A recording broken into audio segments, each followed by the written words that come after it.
Welcome to Headlocks, Heels, and Havoc, the wildest mixed tag team in podcasting where the kayfabe drops and the chaos takes over. Let's ring the damn bell.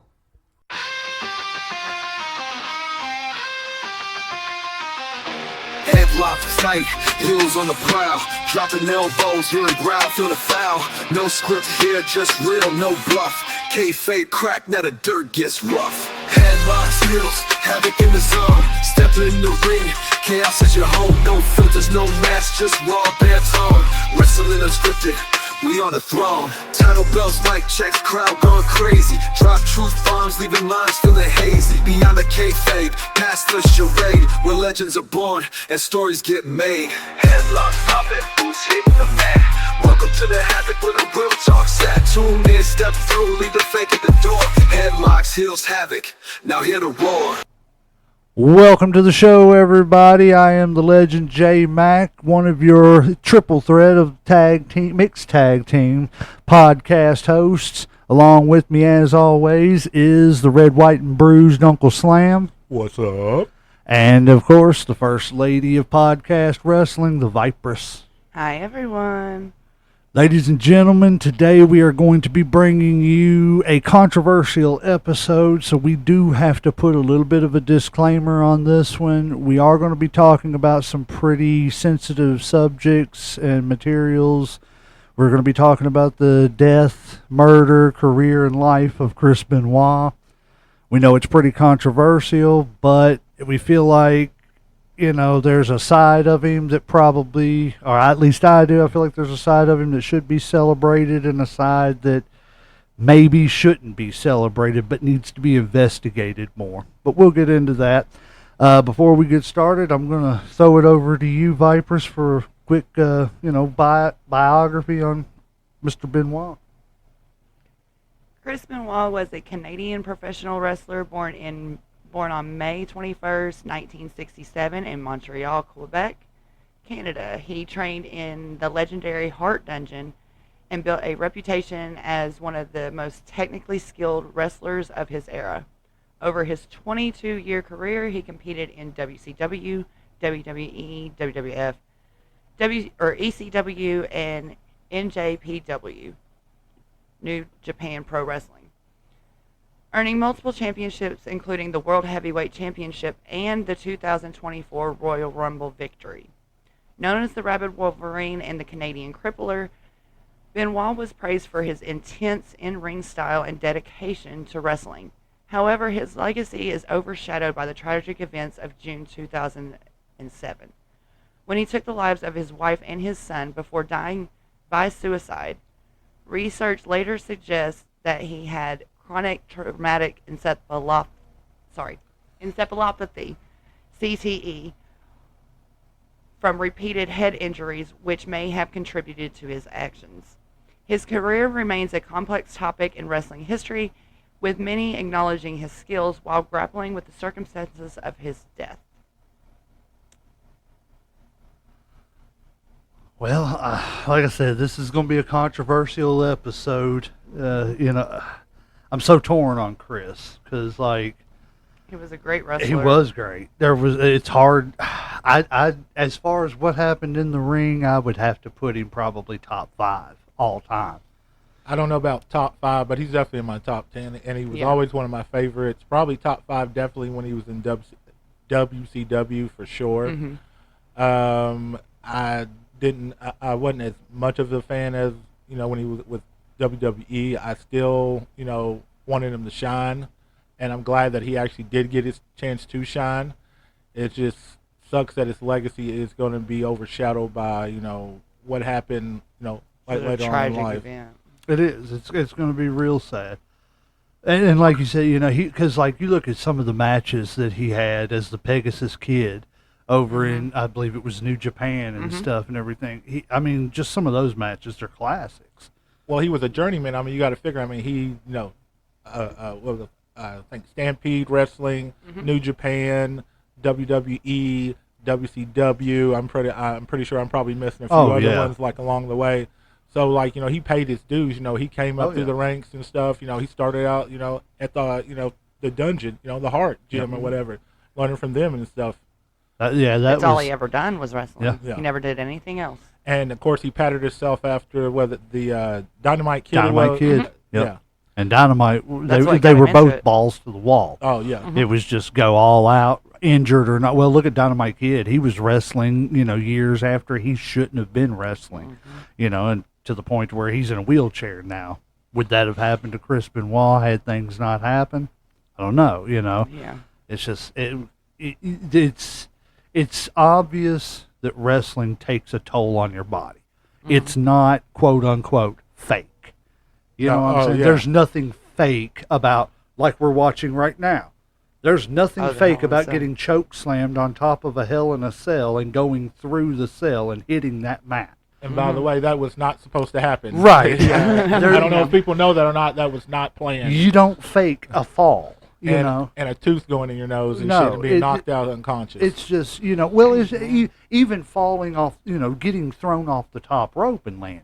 That's after 1,000 times of doing that, bones decide to give instead of holding steady for after a while, And I think it played into a lot of things that happened with Chris because he was such a hard-nosed wrestler that went in so hard.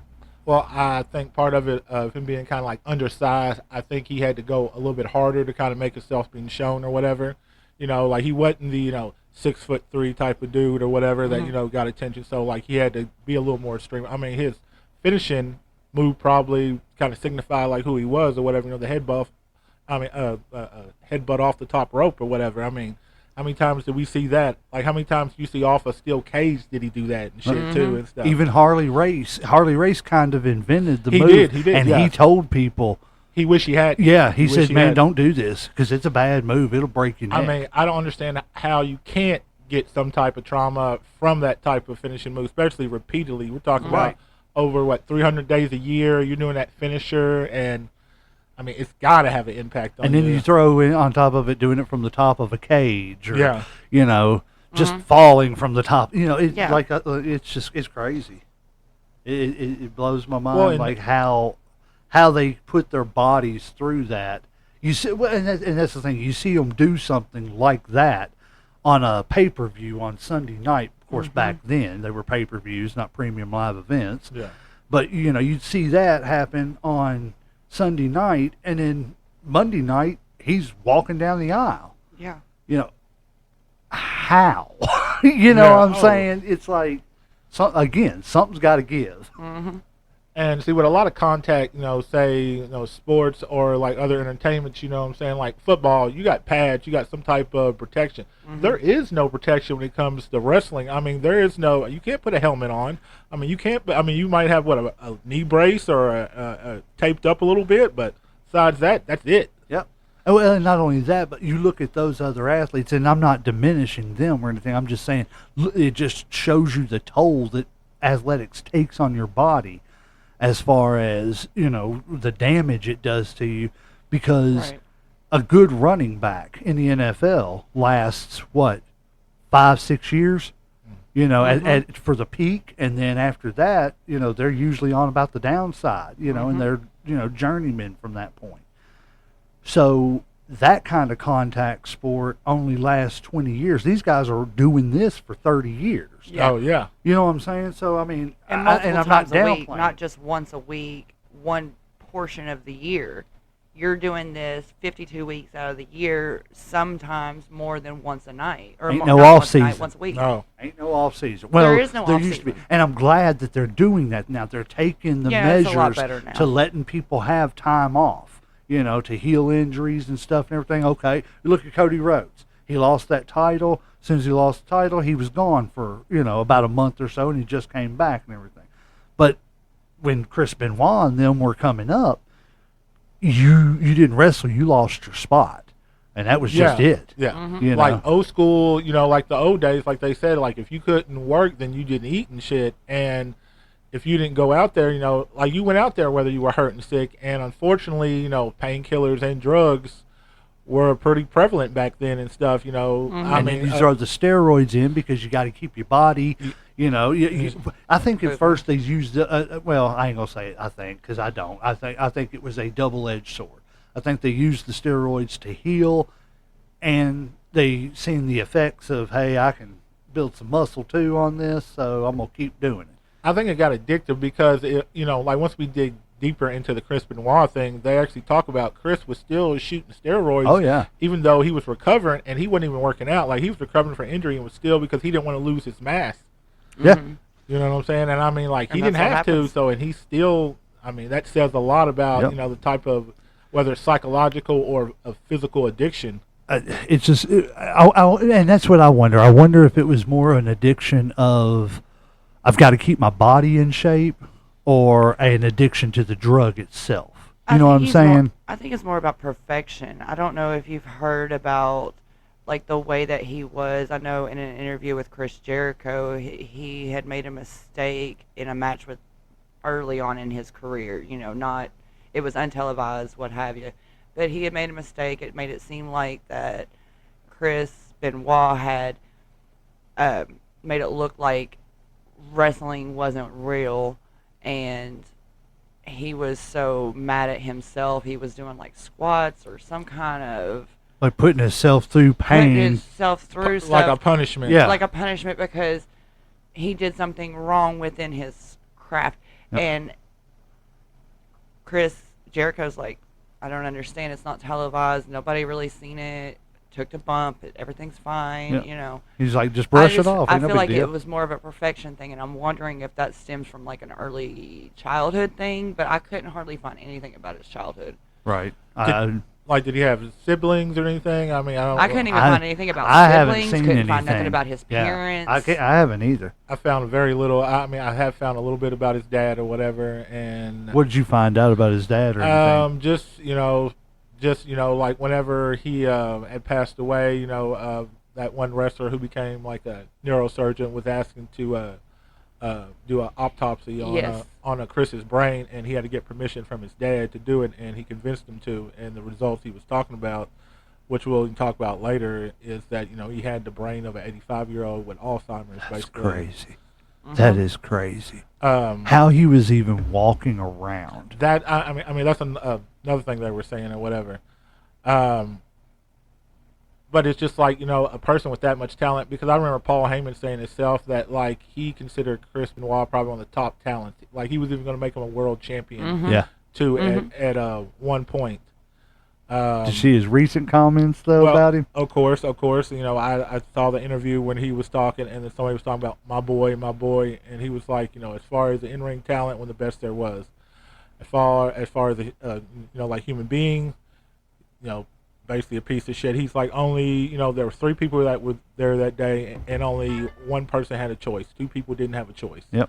Oh, I did. And I kind of I feel that right there. Yeah, I do too. I did too. I definitely feel with that, and I just hope if he didn't do it, they can get to the bottom of it. Yeah. Because if he didn't do it, then he is one of the greatest that needs to be celebrated. If he didn't do it, if he did do it, I'm very on the fence about celebrating him. You know what I'm saying? Yeah. How do you celebrate somebody that did something like that, but also did something so great in the ring? well, I'm pretty sure the WWE has pretty much erased him or basically took away all his matches. Oh, they have. All his. Now, I think you can still watch some of the matches, but as far as his mention or the memorial they had for It him, doesn't exist anymore. yeah, they took that shit away real Yeah, they're quick. trying to distance themselves quick from anything, And- I don't blame them. And it was kind of fucked up that when they were when they first found out he was dead, they put the tribute, which I thought was very poignant. I think it was the right thing to do. Right. And then I think once they found out As the information came in, out, yep. they realized, okay, well, we can't really celebrate what he's done because of what he did. I mean, he's multi-time champion in the ring. Multiple tag team, yes. multiple intercontinental. I mean, well, I don't know. I don't know if it was multiple world. I know of one. well, what he won in WCW right before he left, and then he gave it Oh, away. that's right. That's Yeah. right. And then he went to WWE, and he won it because him and Guerrero. Yeah, because that's what that's the night Kevin Nash said wrestling got ruined. Yeah. He said because you don't put two midgets as your champions and expect to. But he said it's nothing against those two guys. He said they're great guys, great workers. He said, but you don't put two short guys in the ring to be your champion against and make it believable they're going to beat a Brock Lesnar or somebody like that. He said on top of but to me that's wrestling. Well, It's not about believability. It's about wrestling. You know what I'm saying? But and then I won't finish what he said, but he compared it to another industry, and that's where I'll leave it. But I don't think it killed wrestling. I don't think and like you said, he's multiple time champion. Is he ECW? I want to say he was an heavyweight champ too. I want to say he was an ECW champion. He was. Okay. But he's multiple time champion. He's multiple time. He's won awards, won accolades as far as that. But that's where I have to draw the line because of everything that happened. I think before we talk about the bad, I think we need to kind of celebrate the good. I think we talk about like maybe your favorite matches that he had or whatever, or Honestly and truthfully, I think some of the best matches, if I had to list like a top 3 to 5 for Benoit, I would say in no particular order, I would say the Bret Hart, Benoit, the Owen Hart tribute match was up there. I would say the triple threat against Shawn Michaels and Triple H, where he won his first world title. Oh, definitely.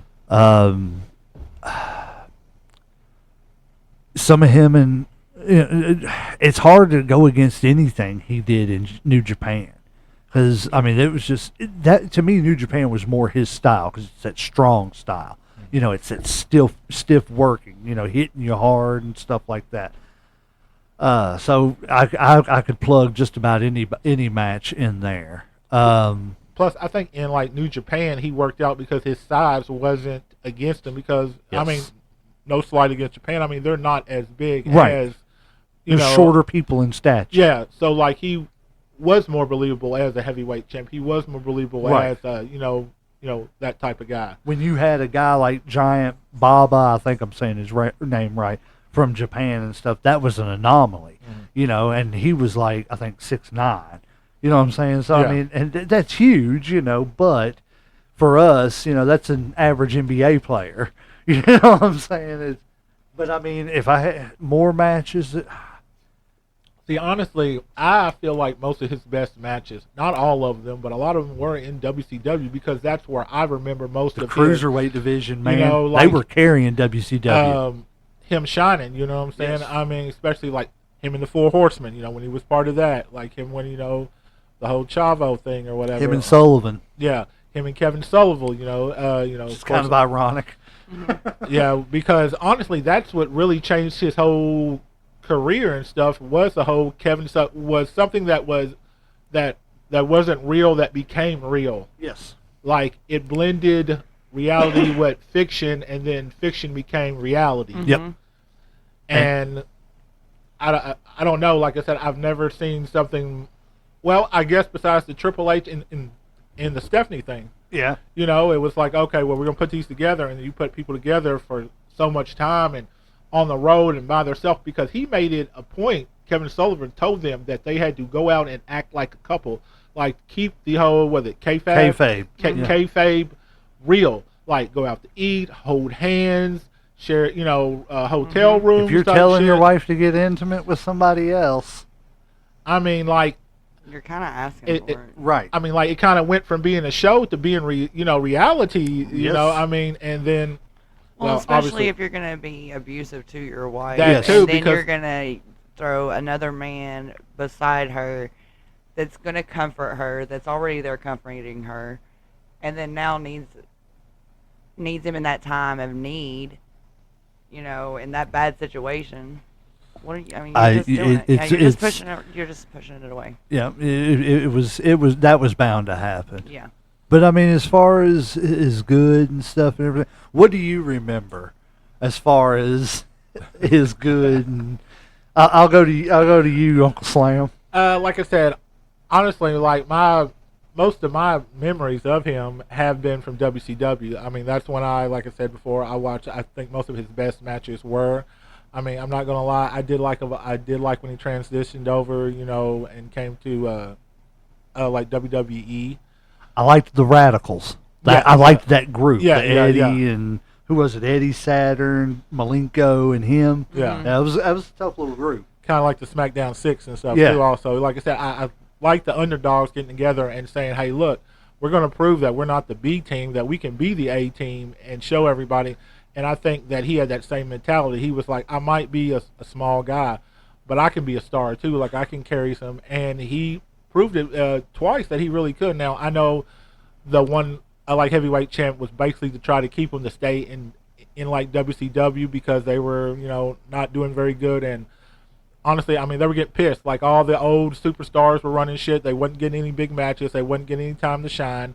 So him and was it like three or four, maybe 5 or 6 of the other guys left and like went to WWE. Yeah. Well, it was all 4 of them. Yeah. The Radicals. Yeah. All 4 left at the same time. I mean, he knew his worth. I mean, like he knew, and he made a lot of money. I mean, like he did this shit for years, but I also think he paid a price for it. I think a lot of wrestlers pay the price of stuff. I mean, now it is easier than it was back in the day, as far as getting breaks, getting time off, insurance. Now, of course, they don't have a union or anything, but as far as taking care of medical and stuff like that, and there are guaranteed salaries now, which wasn't really a thing back then. So it is I think they try to take care of them. But, we all heard the rumors of the whole wellness program back then pretty much being a joke. Yeah. That, that it was just pretty much put in place to kind of shut people up, but really didn't have any Because teeth. of the steroid trial. Yeah. It was there to say, we got a didn't really have any program. teeth to it or whatever. Right. And, but like I said, Benoit, I think, just sat around because I think that the world lost a great entertainer. I think there's a lot of families that'll never have closures. I think there was a great entertainer. I don't like. It's just like I said. It's hard. I grew up with watching him, and to think that it kind of just shattered the whole thing of wrestling. You know what I'm saying? About it being real and being fake. Because even when we're told wrestlers die or put in a casket or go away, they it's like comic books. Like you never go away forever. Right. But there's always a rebirth or something. Yeah. They miraculously come back, but yeah. But and wrestlers almost feel like comic book characters. You know what I'm saying? I mean, they're different characters. They change up. They're supposed to have certain powers. Right. But it's tough. I mean, what do you consider some of his greatest moments? So, I got into wrestling late. So, there's very few ones that I actually remember at that time. Right. So, when I think the first one I remember is probably the Royal Rumble of 2003. Okay. Whenever he won. Yeah. He came in first and lasted Oh, yeah, everybody. yeah. Lasted everybody. Oh, that's classic too. And Just to remind Uncle Slam, though, Shawn Michaels did that first. Oh God. oh my goodness. Oh my goodness. Not Bret Hart. Nobody But cares. yeah, I think that's the first real time I got to experience who he was. And then I didn't really watch him very much because he was more ECW at the time, and I was only watching like Raw and SmackDown. Yeah, nobody watched Reboot ECW. That's why it was Reboot ECW and got canceled after a few years. But I became fascinated with him in general when everything happened in 2007. I'm fascinated with that kind of thing and the way that the brain works when something like that is going on. Well, so that gives you kind of a different perspective because you don't have that attachment like we do to him. Your introduction to him was the tragedy. Yeah. And our introduction to him was 20 years before the tragedy. Our childhood pretty much. I remember, okay, so Sorry, I don't No, mean to you're fine. interrupt you, Vipers. This just came to my mind. I remember when, and you may remember this too, Uncle Slam, back in the early 90s, the WCW had already split away from the NWA. But the NWA was looking to crown their new tag team champions. So they had an NWA tag team tournament on one of the Clash of the Champions. And they had all these different teams. The Malenkos, Dean, and I think it was his brother, wrestled. They were the Australian tag team. And then they had Chris Benoit was wrestling on there too. It But does sound familiar. Chris Benoit's tag team partner, I remember this to a T, was Beef Wellington. It was Chris Benoit and Beef Wellington. I thought I was What a going to die name, laughing. though. Sorry, I don't know why that No, just that's came to funny. me, but it was a Benoit story. Go ahead, Mike. No, I agree with that, though. I do look at it a little bit differently than everybody else because I don't have that emotional history as a wrestler with him. However, since things have gone on, I've went back and watched a lot of his matches, his bigger matches and stuff like that. So I have become to love the wrestler that he was. However, I do look at the murder and all that stuff a little bit differently. It's hard not to. You know, it overshadows a whole lot. You know, Yeah. like I said, he was a great competitor in the I'm ring. able to separate the difference between a wrestler, who he was as a wrestler, and who Yes. he was as a person. I've had to do that a lot here lately too, Yeah. especially with like Hogan. Mm-hmm. You know, Oh, yeah. I mean, I hate to. You know, But it's true. I don't know. You know, well, I don't want to get into that. We could do a whole episode on that. I Yeah. don't want to go down that rabbit hole on this and get off on a tangent. But it just, like you said, it's you have to be able to separate what these people are doing in the ring for what they're doing in real life. You know, and it's hard sometimes. You know, I think there are. The issue I have with it is just the fact that it's horrible that life was taken, period. But the issue that really grinds me to my core is there was a child involved. You know what I'm saying? And whether he did it or somebody else did it, there was somebody evil enough to kill a child for no reason. You know what I mean? Yeah, yeah. And that's where it's, you know, I'm trying to separate that. You know, as tragic as Nancy's death was, I'm trying to separate that from what I loved in the Yeah. ring. Yeah. Well, I think part of wrestling, what makes the wrestling so great is that they do blend what's real and what's fake and kind of make you believe, blur the lines as far as what's real and fake. And unfortunately, when a tragedy like this happens, it kind of snaps you back like, whoa, these are real people. This is real lives and shit. And like just our conversation alone, we've been trying to discuss, the good and a lot of other stuff, but we always keep it pulled back to the tragedy. to the controversy. tragedy, to the kids, to the wife, or It like that. overshadows it. And it it's- just and I think that's always going to be the case when it comes to his story or whatever.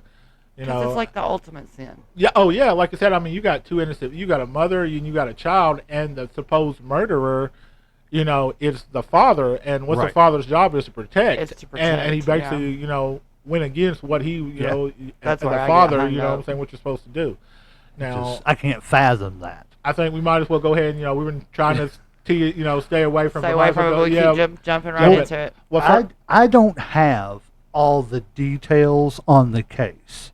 My research, you know me, Uncle Slam. Yeah. I went off, The conspiracy. the conspiracy side of it, so I have a lot of that. now I can probably give a brief summary of what the police report is. Then feel free. Probably not a word for word. This is going Right. to be a little summarized. Like now, they said the murder happened over a 3-day period. Right.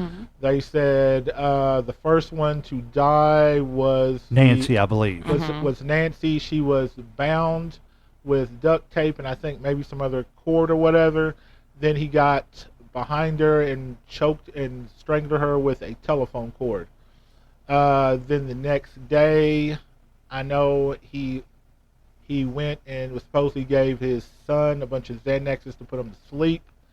They didn't find any marks around his neck, so they're assuming that he suffocated him with a pillow. But also supposedly that day is when he called Chavo and talked to him. Yes. That night. I'm not sure if that the same night as the text messages were sent or not. I'm not 100% sure on that. No, supposedly the text messages were sent the next day. Okay, next day. So then the next day is when he supposedly was Googling Bible passages and the easiest way to break your neck.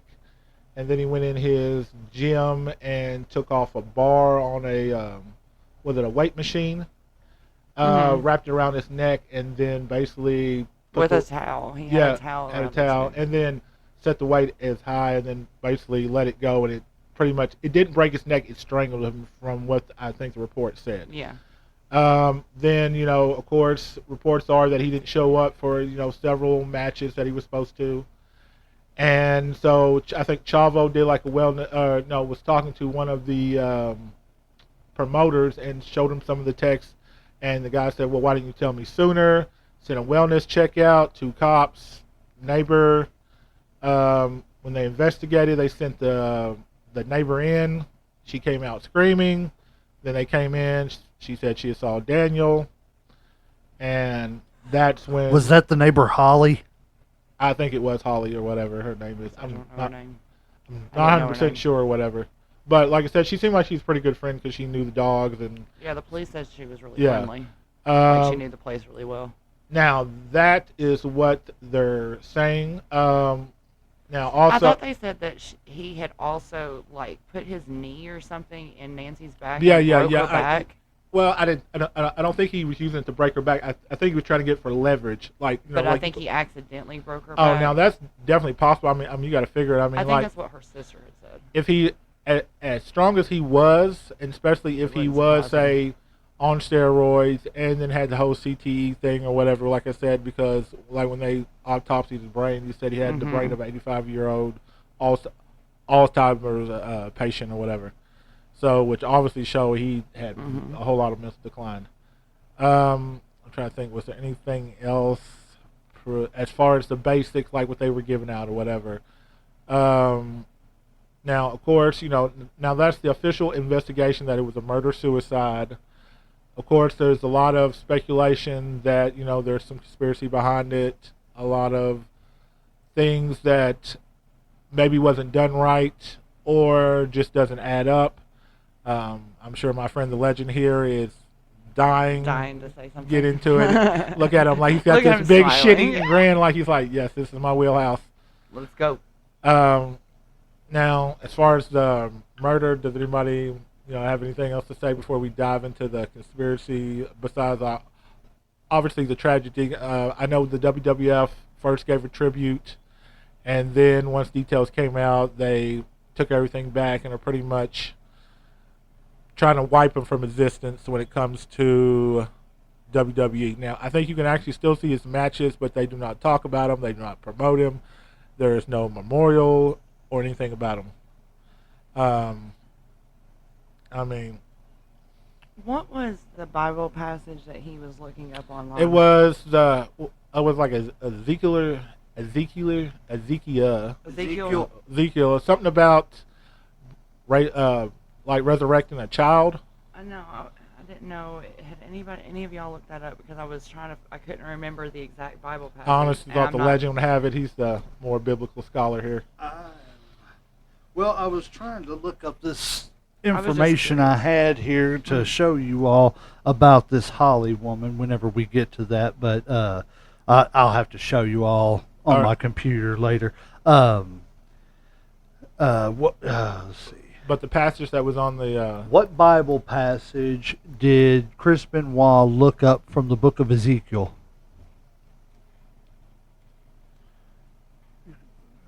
It's not publicly... Okay, the specific passage in Ezekiel that Chris Benoit looked up is not publicly known and was not mentioned in any official reports. While it is true that Benoit's research of the book of Ezekiel, no specific verses were ever identified, The WWE tribute show, which acknowledged Benoit's career, omitted any mention of his name due to the horrific nature of the events. No, I've heard from too many sources. What is the significance of the biblical book Ezekiel? Wait till you read this. I just read it. Ezekiel, telling the you, book I of know. Ezekiel is significant for its prophecies of judgment against Israel and surrounding nations, as well as its visions of hope and restoration for God's people. It offers a unique blend of mystical experiences, priestly concerns, and a message of covenant faithfulness which focuses on both the impending destruction of Jerusalem and the promise of the future rebuilt temple and restored relationship with God. So there's what the book of Ezekiel meant, if anybody wants to draw any conclusions I with feel why like he he was was- looking that up. Oh my goodness, like that's crazy. It is kind of weird that it's about redemption of your, the people Yes. of God and stuff like that. I After don't he know. did what he did. Right. Will he be redeemed or something Well, he like did that? put what Bibles by each person, his child, and Right. his wife, but did put one by itself. Right.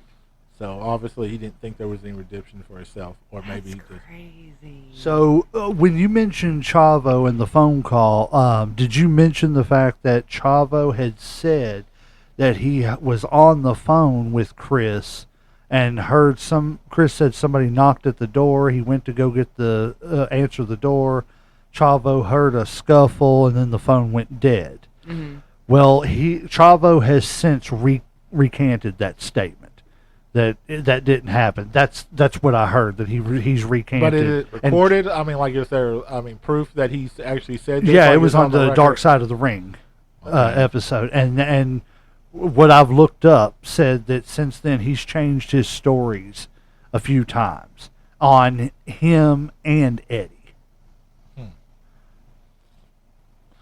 Now, I mean, not to stray for anything, but do you think Eddie's passing before him led to any of his maybe instability, depression, Absolutely. and maybe, because they were really tight. I mean, obviously, they were best friends. They came up together. They were pretty. From what I was reading, I mean, you couldn't have anybody as close. They were, basically like brothers. I think it like I'm looking for a certain word, but like I think it Exasperated everything. Yeah, I really do. I think that if Eddie hadn't have passed away when he did, I don't think that he would have deteriorated as fast as he would. Or, in my personal opinion, I think it was a mental disorder that Eddie would have been able to see something that other people was not able to see before the murders happened. Legend. What do you think? I have to be careful with what I think because I could go for hours. You know me. I think that. Okay, tell me your question again so I answer Basically, this right. I was asking, do you think the passing of Eddie before Chris Benoit contributed to maybe his depression, maybe mental instability that maybe not caused him to did what he did, but maybe was a trigger, or maybe was, like, oh my God, this is just one more thing I can't deal with, or that's, just stressing me out? I do think that it exasperated things, just like Viper said, but I think for different reasons. Like, what do you mean? Explain. Well, if I explain, I'll have to go into the stuff I have. Okay. Well, So that's why I'm saying I want to hold because I think that before we start going down rabbit holes, I just have a theory that they've looked in the wrong place. I want to go through the basics before we start going down different rabbit holes. Right. Because, yeah, I mean, trust me, I mean, there's a lot of inconsistencies. There's a lot of things that I think the police really did poorly. So do you want me to name off the main inconsistencies? There's 8 main inconsistencies that have not at all been debunked in any way, shape, or form. Sure, go ahead, shoot. Okay.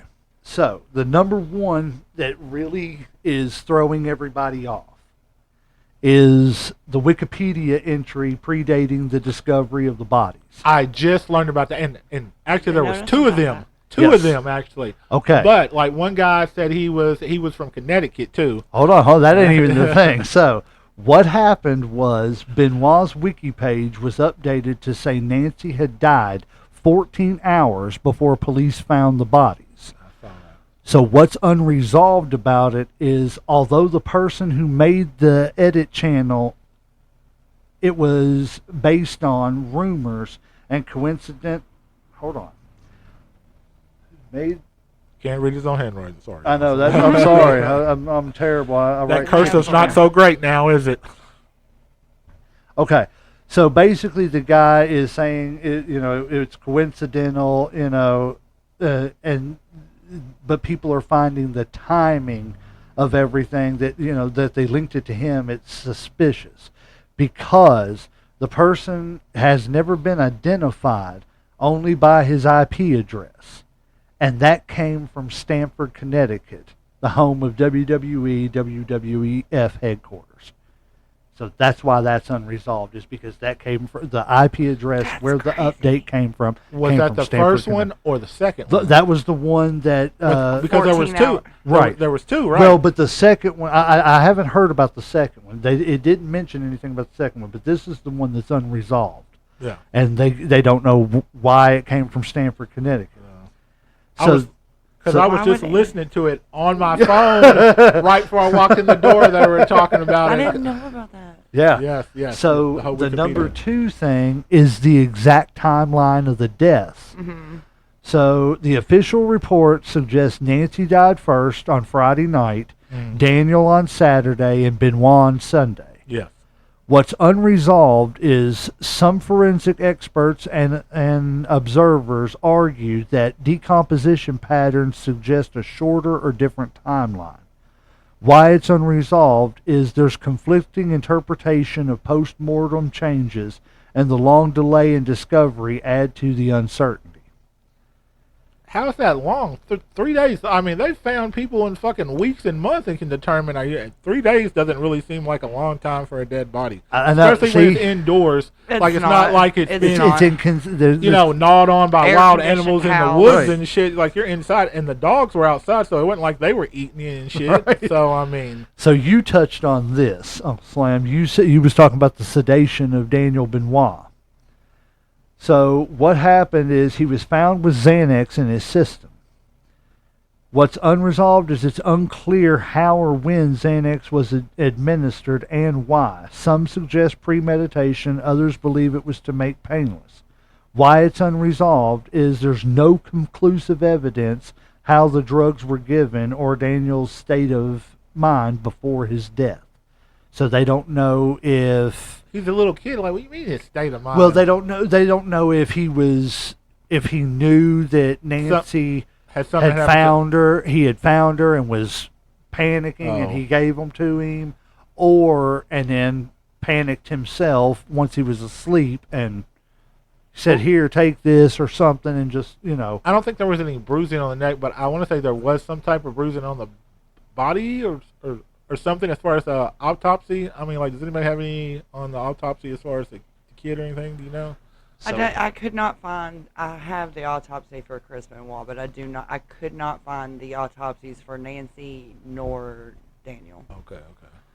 Okay. So you touched on this, Vipers, on Benoit's mental state and ability to plan. Mm-hmm. Yeah, he couldn't do that. They said what happened was Benoit showed signs of severe CTE. You touched on that. Mm-hmm. What's unresolved is CTE can impair your judgment, emotion, and memory. Mm-hmm. Yet Benoit was also methodical, sending texts, canceling plans, and arranging bodies.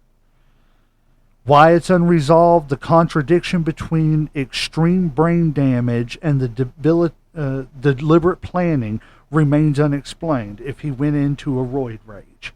If he was in a rage, there would nothing be planned. I think it exacerbated it, but it's not.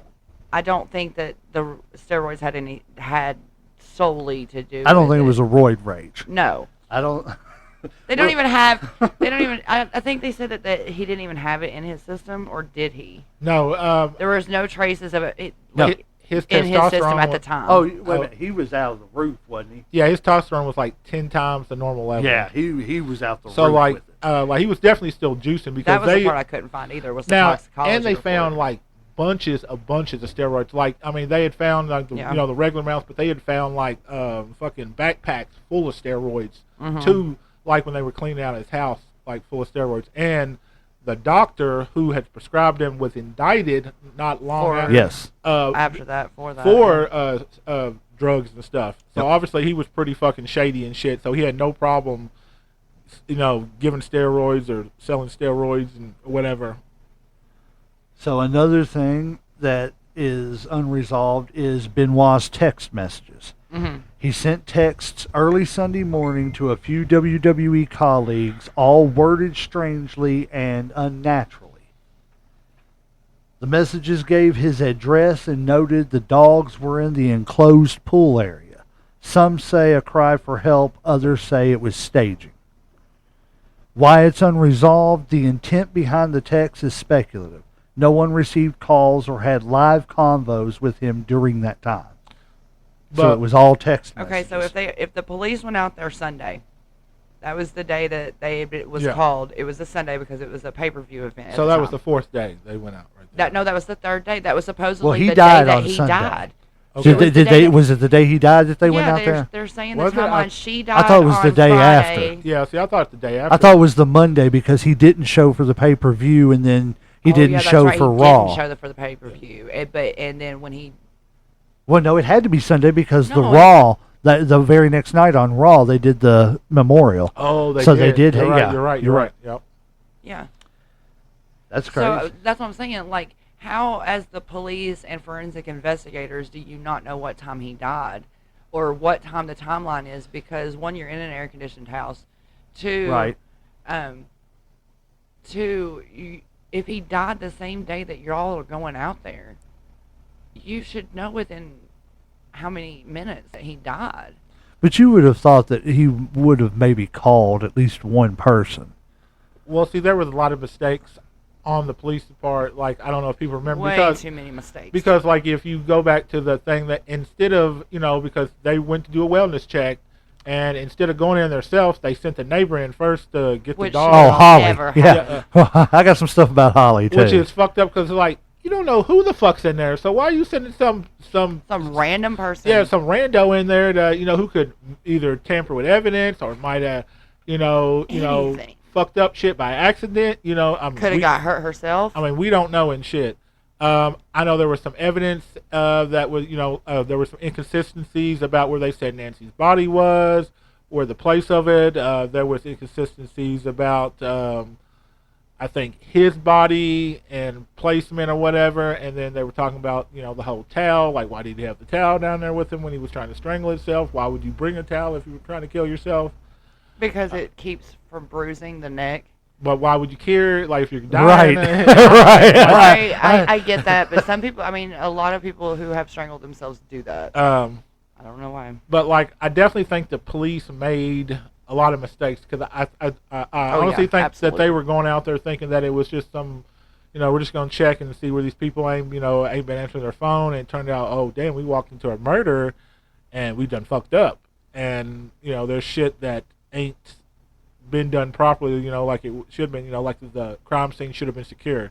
Mm-hmm. And I think maybe they let people in. I think also, maybe the dogs being there, they could have went and fucked shit up. They could have aided or destroyed evidence by accident. Just Well, being the in. dogs were outside in the pool area. Yeah, and that's Yeah. another thing. Like, they were supposed to be in the enclosure, but like when the cops came, the dogs were outside. Yeah. In the backyard, yeah. Yeah. So it's like, how did they get? It's almost like somebody let them out or something. I mean, whether it was him Yeah. or somebody else.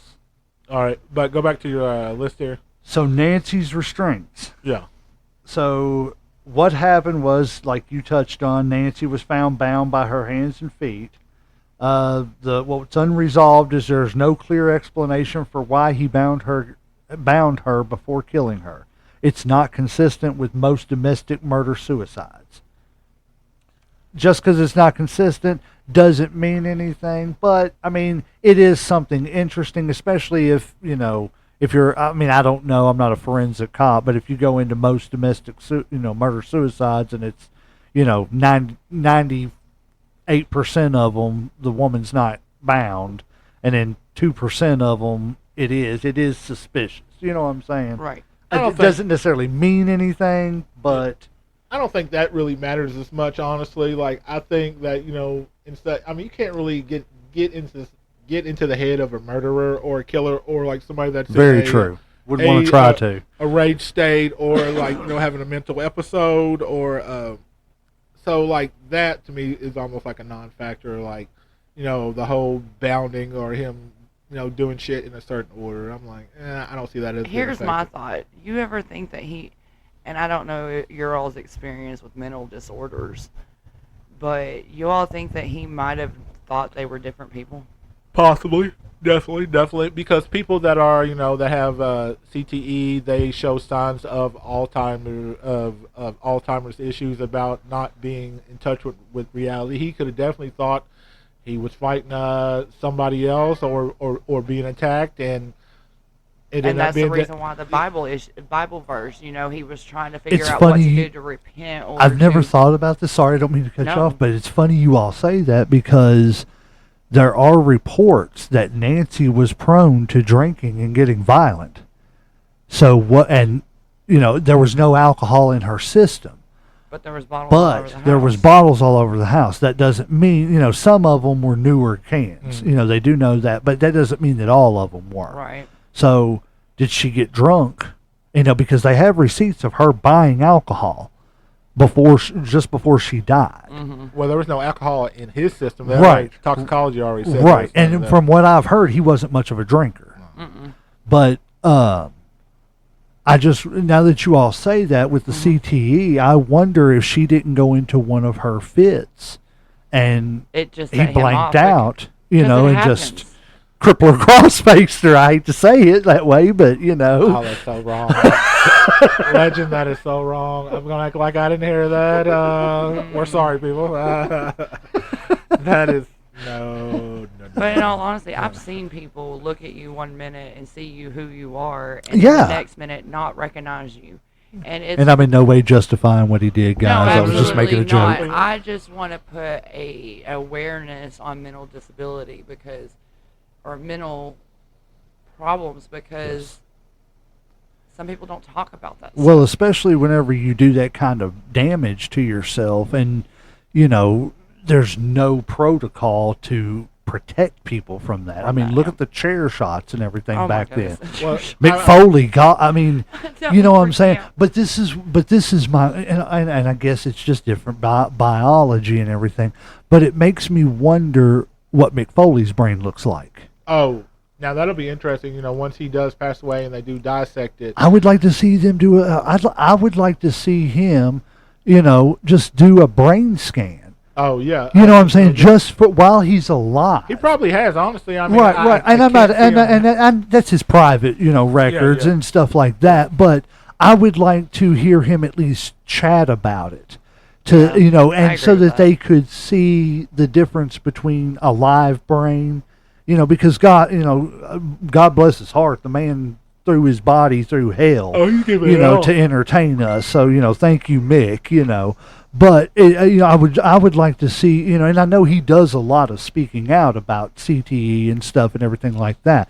But I would like to see him talk about that a little bit, you know, just as far as what they discovered with his brain being still alive and active, Kinda as like a opposed to what comparison. they found out to, you know, his brain that was already, you know, dead, no activity. But I think most of the time when it comes to the whole CTE thing, the only really way to test is you have to wait till they die and then examine the brain to be able to. I think you have to kind of cut. An MRI, I believe. Yeah. But I mean, like I said, he's saying, I think they do the cutting of it open and slicing the brain and stuff, and so that may be why they can't really compare. I don't know. I'm not a doctor. I was just wondering if, you know, maybe he had. But that's one of the reasons that they banned the chair shots. The chair shots, and you know, old school people kind of complain, like the Undertaker. Man, I was listening to him the other day. Yeah, you know, when they first got rid of it, like he was pissed and shit. He was like, like, what do you mean we can't? And he's like, you know, the chair shot. And like then once he started realizing, you know, the effects of it and what happened, you know, he kind of understood that okay, it is for good, you know, it is for the good of the company or the business. Because I just don't understand how you can take hits like that. And I know they try to soften it, but I've heard some of them shots. There's no way that shit did not fucking hurt. Again, And it's not fake. And like most of those wrestlers say, they can't even tell you how many concussions they've had. Yeah. Can't Yeah. even tell you. I mean, they quit counting after a while, and it becomes normal. And I hate to say it, but thank God for Christopher Nowitzki. Mm-hmm. I don't know if you remember him.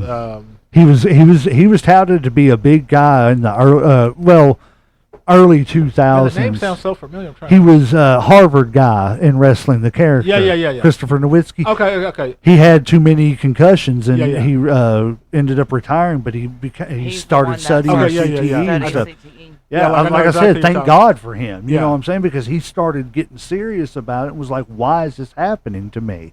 You know, and why am I so susceptible to concussions? Well, it's because you've had concussions and didn't even know you did. Because like once you get a concussion, like it's not how often it happens, which I mean that definitely plays a part. It's like you have to let your brain heal, and then we don't know how long it takes for a brain to heal from certain Right. shots.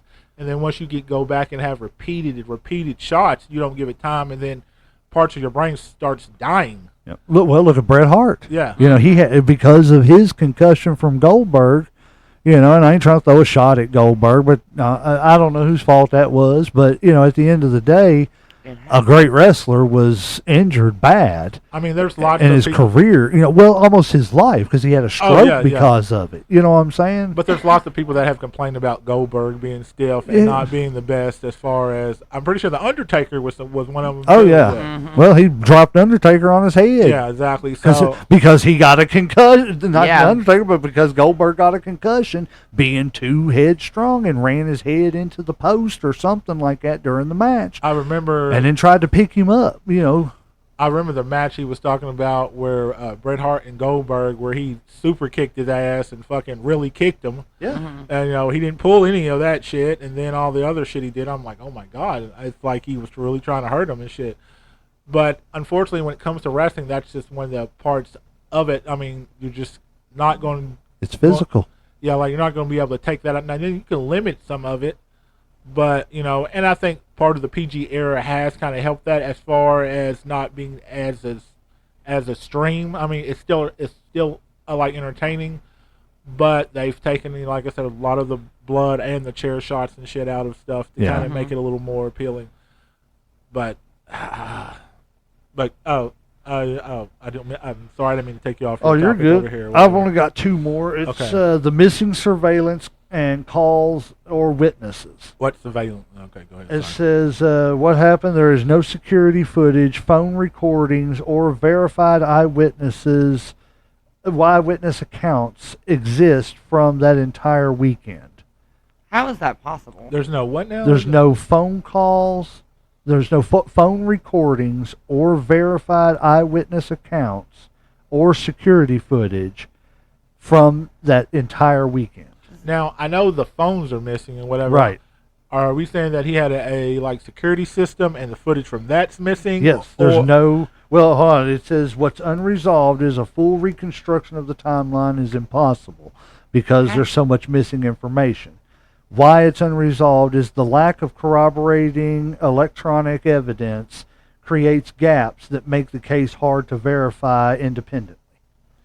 So it's just hard to verify the exact timeline. The timeline they have is a guess. So they're because saying there's- that they were at the home all weekend. Nobody came Nobody by. came by. Nobody made phone calls. Nobody right. stopped. You know, no. The only thing was nothing, done, just he was them searching on the three, that's internet it. for, Yeah. That and that's the sounds next one, is his internet search. Weird in 2007. Right.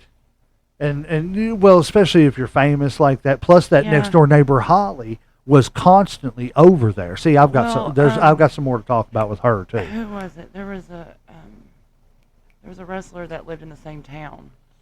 Oh, Oh, I know. who was it? It's close. Is it? There was another wrestler that I know lived who in you're the talking same about, town. but I cannot remember who because they were close to his house. What Yeah. other professional wrestler lived close to the Ben Ra residence when the murders took place?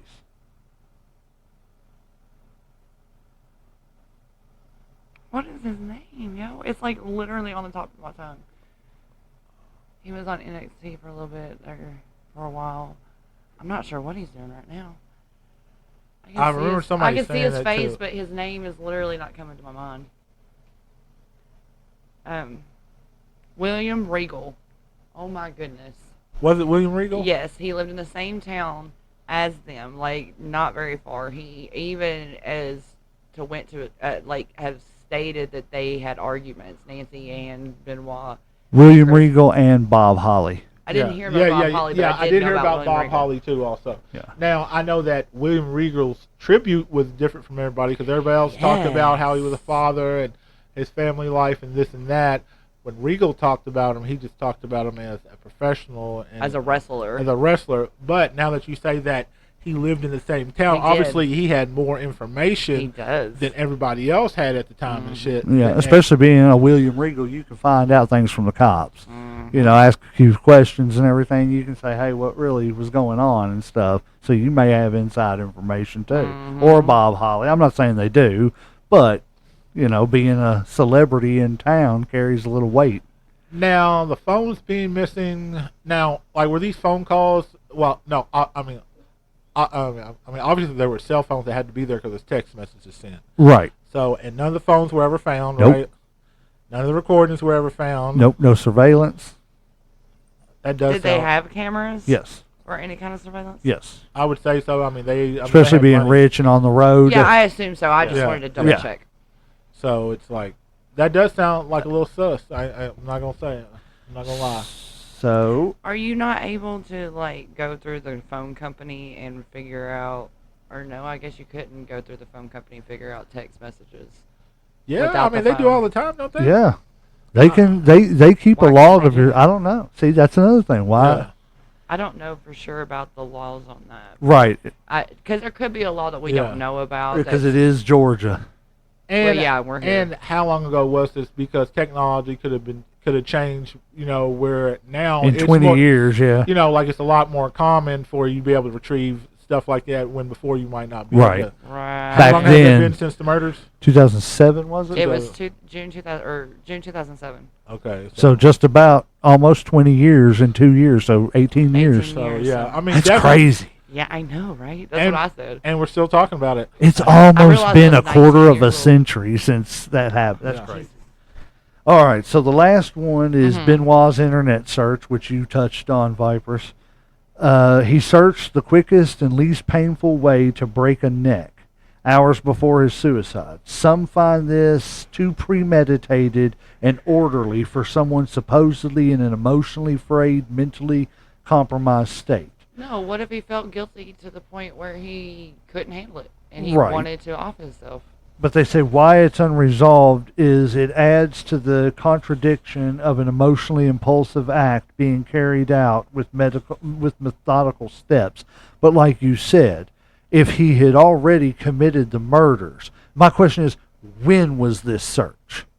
If this search was on Suppose- Friday before Daniel's murder and No, after, it was after the two murders. Yeah. Well, it right, was right. after I'm pretty Daniel's sure it was- and Nancy's yeah. murder. Yeah. See, and that's what I was going gonna to say. Saturday or if something. it was, it was on Saturday. Yeah, Either- after Daniel's death. Okay. Yeah. So Daniel died first, because that's what I was saying. If it was in between, then I'm going to question it because how did you calm down that much and then go back to killing?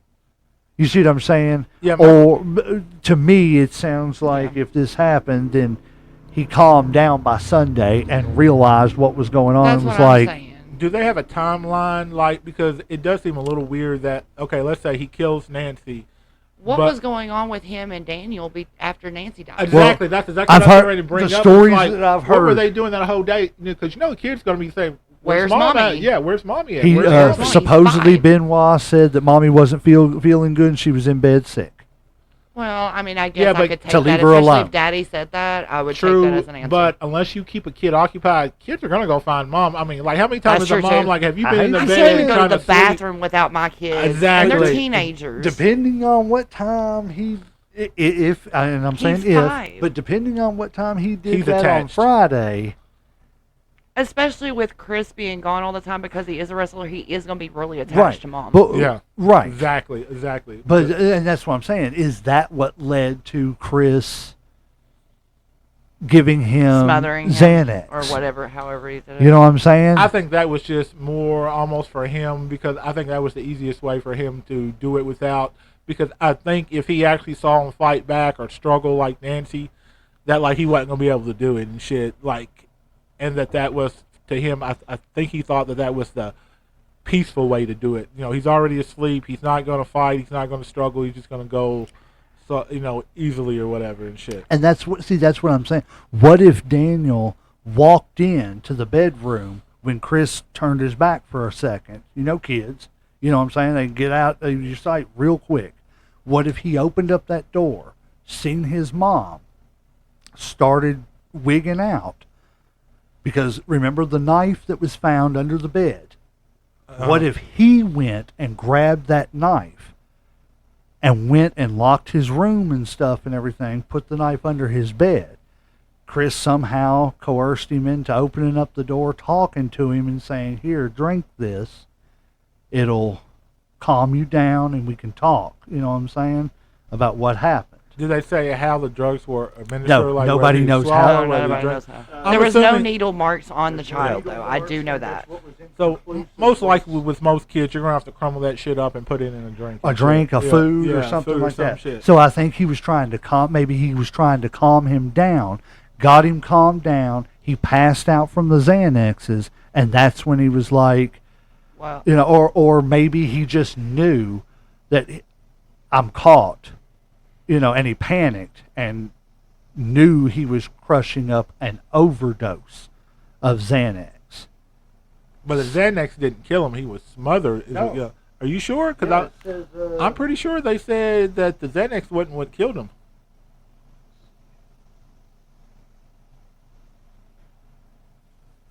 Found with Xanax in his system, unclear how the Xanax was administered and why. Some suggest premeditation, others believe it was to make painless.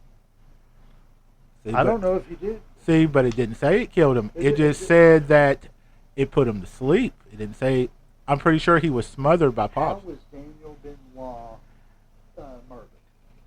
I want to know the time between Nancy's death and Daniel's death. Yeah. That is right now is what's bugging me, because I'm still standing on the ground that he had something mentally wrong at the time and he didn't know who they were. I really, really, really believe that. And then when he comes, because I've seen people in that state, and it's just like when they come to, and then you realize what you've done.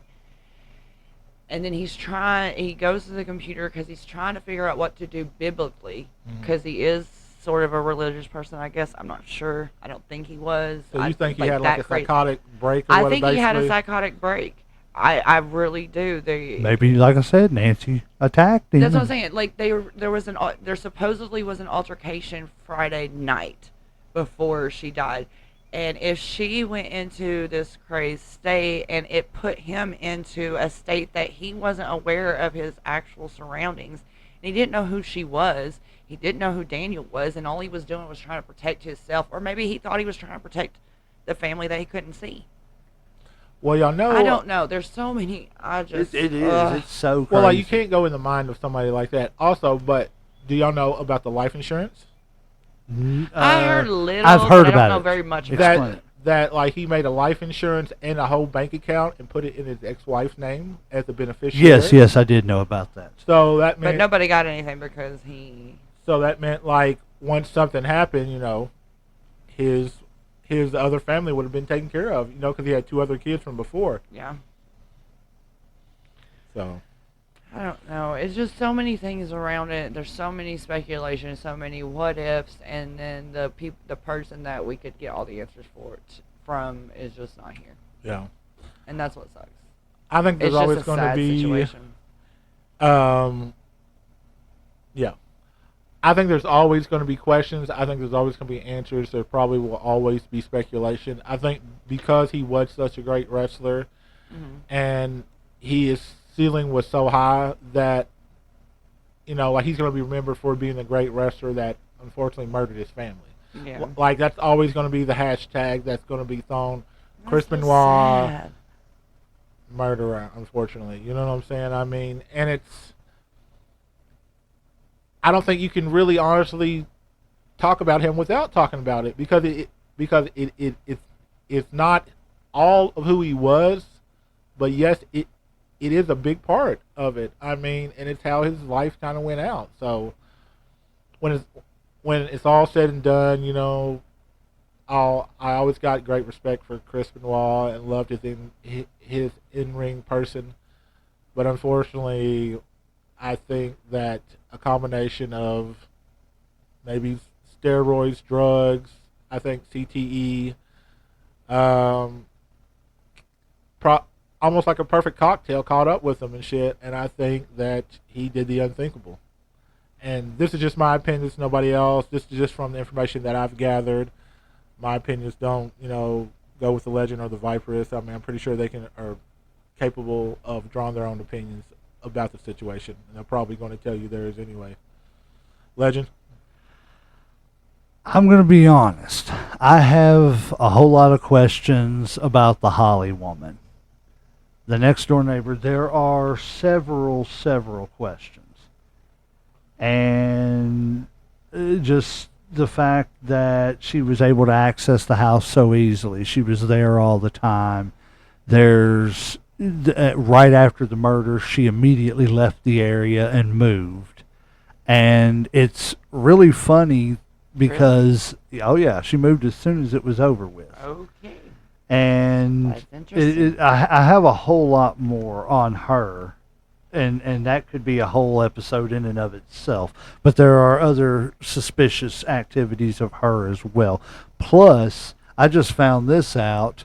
Holly is our neighbor. The same Holly? The same Holly. Chris Benoit's Holly. What? Wait, what? Hold on. Wait, Whoa. Excuse the fuck She out is of me. she is our local neighbor. As a matter of fact, she's more local to you, Uncle Slam. Hold on. She lives in Kentucky? Yes, sir. In the town just north of you, Uncle Slam. Talking about the lady that lived right next to Chris Benoit Last known lived location is in Kentucky? in that town north of you. Lexington? Lexington? Yes, sir. You're fucking with me. And I'm right? dead serious. Oh As soon as my. we How get did done you- with this recording, I can show you where it says it. Oh my God. Yes, What sir. made her That's come what to I said. Lexington, I had Kentucky, some. of all I places had in the world? a huge. I wonder if she would do announcement. interviews. I don't know, but Doubt she it. she has went to extents to like snuff herself out of this, and I don't know. Is that suspicious? Is Yes. that not suspicious? I don't Mhm. know, but I have a lot of suspicions about this lady. Wow. Right, but to get before I wrap up my theory, and I don't want to take too much more time from Viperous or anything from getting to hers, I do want to say that I do have a theory that nobody is considering here. And I'm sorry, this is just my theory, my opinion. If he wants to come at me, he can if he ever hears this, but, this is just my opinion. I don't think it was Kevin Sullivan. I don't think it was Chris Benoit. I think there are very suspicious circumstances around Benoit's family's death and his suicide and the death of Eddie Guerrero. You think they're And connected? I do. Now you tell I me do what too. the one thing that connects both of them is, and what's the one person who would have access to both houses because he was good friends. He would Chavo. I don't know that I've Chavo never actually spoken did of it, that. but Chavo looked at Eddie like he was his brother. They were raised as brothers, and then all of a sudden, Here comes Chavo's Chris pushed to the side, Chris and Benoit. Chris is his best friend. Yep. But do you really think that that's the reason to murder Yes. somebody? Look how popular Chavo got after both of them died. And But- still is today. But listen to this. Like I can understand maybe them, but why the kids? Why the wife? Because it was just because they were there. It just makes him It's look if like you're a gonna murder, malicious- a if you're monster. gonna murder your own uncle that you consider your brother, then you'll murder anybody. And if it was to set up Chris Benoit, then he would want him to look like a monster. And what is the biggest monster in the world? Somebody that hurts a child. An innocent And I can be the child. I didn't know, and my uncle and blah blah blah. And then there's also the theory, before I wrap it up here from my end, there's also the theory that Chavo was jealous because Eddie and Chris were a little more friendly than most. Well, I mean, don't you I had think heard that's that a little... rumor, but And if they are, hey, I don't care. I don't wanna that's put their no credit business, into right? shit I like don't, that. I don't want to No. put nothing on nobody that wasn't. But I do want to say that if they were, who cares? Well, isn't That's it their strange? business. You know what I'm saying? But at the end of the day, if that was a reason that something happened, that's no reason for something to Yeah, happen. but how is that a reason to kill? Just because That's exactly what I'm saying. If that was a reason, like I said, jealousy of any kind, because he was supposed to be where Chris Benoit was, and it was supposed to be them as Right. family, and then he got pushed aside. Chris is his, it wasn't Chavo who came in the Radicals, it was Chris. You see what I'm saying? Yeah. Well- I just that's my theory. I feel like if there's anybody to credibly look at, it's Chavo Guerrero Jr. because of the fact that he's changed his story so many times. He's recanted things, and it's just, I don't see, Well, even with Kevin Sullivan, I don't see enough motive there to go kill somebody. With Chavo, I see more of a motive because of jealousy. Jealousy will make you do some strange ass things. But is it weird that I think they said the murders happened on the anniversary of Kevin Sullivan and them's divorce or something? Or Oh, it split? did. And see, why would you, if you're going to plan something, why would you not plan it like that to make it look like somebody else? I You don't see what know. I'm saying? I don't know. And wasn't Chavo working for WWE at the time? Yeah. So he would have had access to Stamford, Connecticut, right? Well, yes, but he wasn't in Connecticut. He was in Texas. But Yeah. this is the thing. At the time of Chris Benoit's death, tell me why Eddie, his death, when he died, I mean, he literally died in Chavo's arms. Yeah. In his arms. There's so many questions. Why did the front desk person call Chavo and be like, hey, your uncle didn't answer their wake-up call? We need to and do we need to do an episode on Eddie's But, death like, too. why- Try to tie his Okay, stuff and up. then- Pretty sure that's coming. And That's then work. Chavo's the one that calls Chris on Saturday, telling him, hey, you want to go out? No, I don't want to. They're not feeling good. Okay, dude, but don't forget, we've got a pay-per-view tomorrow, which he was set to win the world title Yeah. at that pay-per-view.